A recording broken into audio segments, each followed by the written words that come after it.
Quan tenia 7 anys aproximadament, vaig poder viatjar al meu país d'origen, a la Xina. Benvinguts i benvingudes, soc la Farners i això és un nou vídeo del meu canal de YouTube. Comencem! Vale, m'estic quedant sense bateria, espero arribar. Plorem.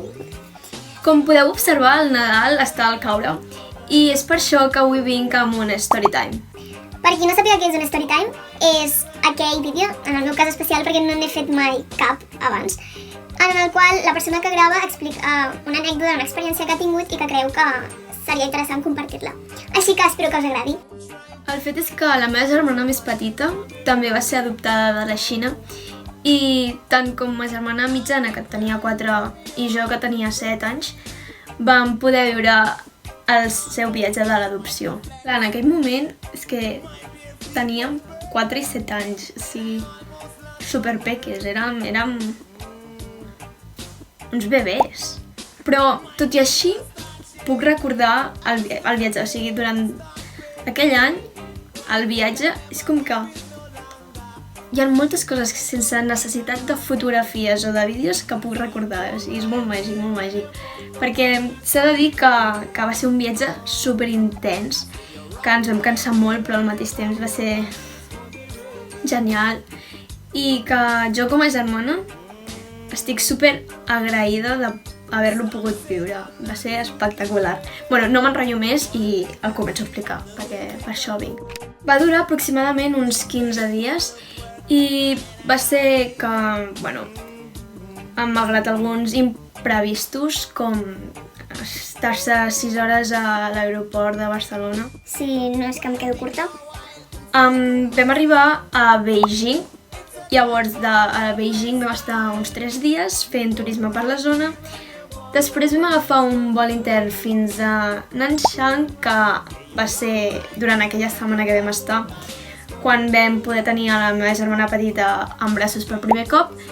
I finalment vam agafar un altre vol intern que ens va portar cap a Shanghai, on vam estar una setmana més.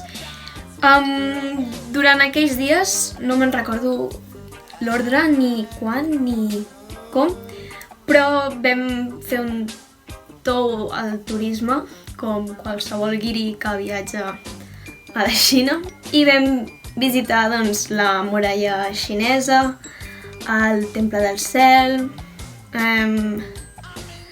no recordo com es diuen els pobles determinats, però sí que recordo que crec que vam fer de tot, o sigui, un munt de coses. També vam voler visitar la plaça de Tiananmen, però vam coincidir amb un esdeveniment esportiu que feien allà i, per tant, doncs, ja hi havia molta gent i no vam ser capaços d'entrar. Bueno, de fet és que no permetien l'accés a la plaça. També recordo moltes llums, tot a lo grande, tot molt gran.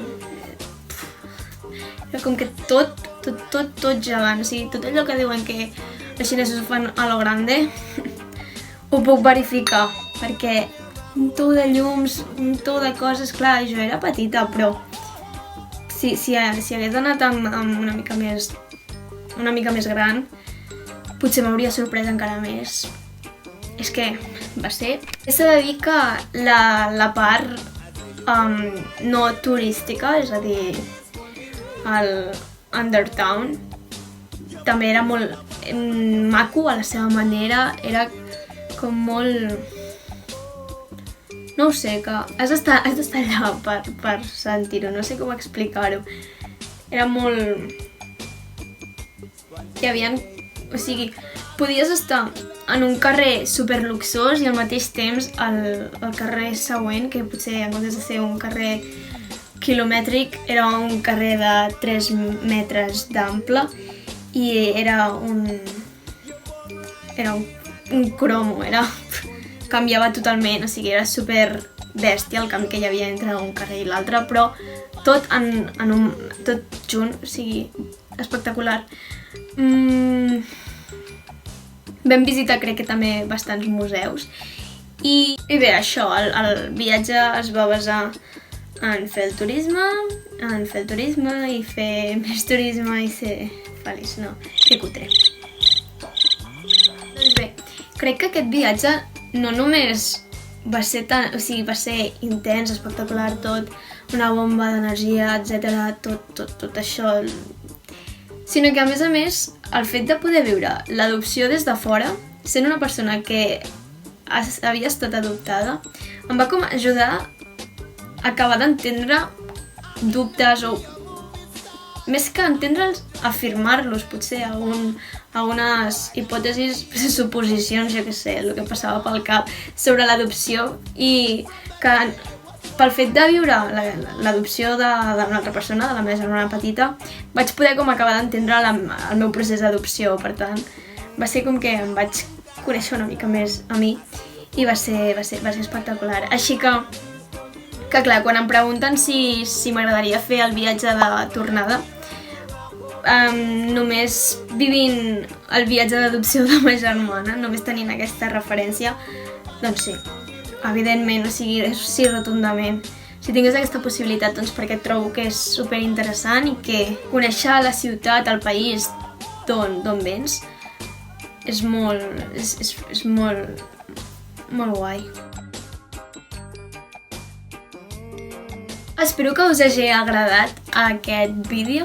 Ha sigut una mica random, s'ha de reconèixer. Comenteu aquí què us ha semblat, que us agradaria que gravés. Si teniu algun tema o alguna... no ho sé, alguna...